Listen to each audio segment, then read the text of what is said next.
A lot of people don't actually realize there's a lot that goes into the sales process Hmm. before you're even speaking to the customer, before they've even submitted an inquiry form or walked into your shop. Are your potential clients even aware of who you are and what you do?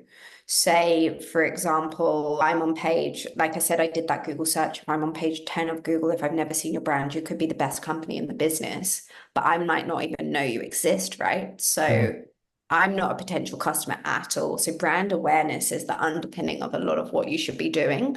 And there's multiple ways of doing that, like word of mouth, referrals, digital, exposed outdoor advertising, also outdoor advertising, Yeah. things like that. There's a multitude of levers you can pull to make people aware of your brand, but that is step one. People need to know you exist. And then from there, it's being able to relate to your customers that you have a solution to a problem which they may face. Hmm. You need to understand the problem that your potential customers face.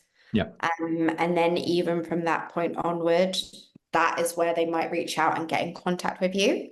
Hmm. And then that is when the sales process fully kicks in. So you have to do awareness and interest before that even process kicks in. And the act is your sales process. And that's really the controllable factor here. You touched on the client's problems. Typically, the person that wins the sale is the one that understands in the most intimate manner what those problems are Mhm. for a prospective client. That's then where sort of the client's journey is just a visual representation of that process that we just sort of ran through. Anything to Yeah. add there? The sale is not the end point. The sale is the start of a really long journey. If you looked at your business, you'd want the start to the sale to be the first few percentage points of an overall Mm. client's journey with you. It's the lifetime customer is when the piece really kicks in of Yep. post-sales care, and it's what I think is the most important part because you can sell to a customer, but then you need to look after that customer and nurture that relationship. Yeah, and it turns into a retention game and being able Mhm. to continue to solve their problems long into the future because the cost of an acquisition on a new client is massive compared to the cost of just retaining an existing client. Mhm. Just going into this a little bit more around pay points, as I said, it's our duty and responsibility to dig into those pain points. Mhm. How do you normally do this? The thing I always try and do at the start of any conversation with a potential customer is understand what the business issue is. Hmm. So they will come to us as a digital marketing agency and say, I like a new website or I want some SEO. Like, you don't want a website. Why do you want the website? Like, what is the reason for you wanting a website? It Yeah. is usually, and the business issue is usually personal value or monetary value. And you need to dig into what that is. And then you need to relate and empathize with the issue they are facing. Most of our company customers, we're dealing with business owners, companies. This is their livelihood.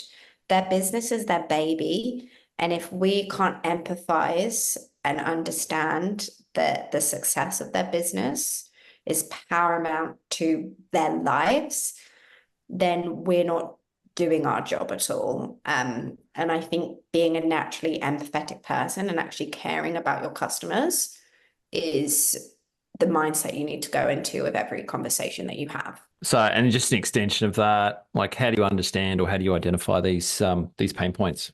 Yeah. So like I said, there's always like a business value versus a personal value. And yes, business value is usually monetary goals.